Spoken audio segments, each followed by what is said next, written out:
ko'rmasdan navbatdagi amaliyot tugatdik. Ya'ni bemor bir necha yildan beri ich qochish, qabziyat bilan qiynalib kelgandilar.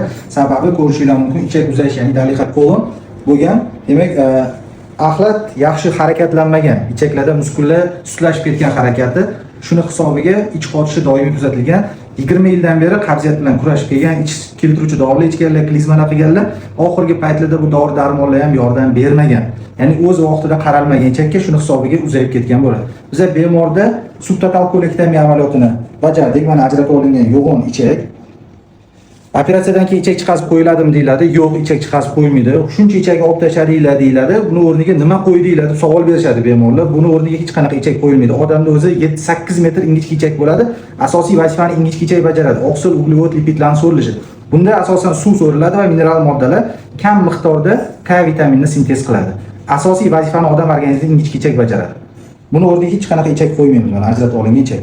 Bu 70 sm atrofida mana ko'rishingiz mumkin. Kimda qabziyat bilan bog'liq muammo bo'lsa, murojaat qilsanglar biz sizlarga yordam beramiz. Lazer usulida laparoskopik qorinni yormasdan amalga oshirgan bo'lsak.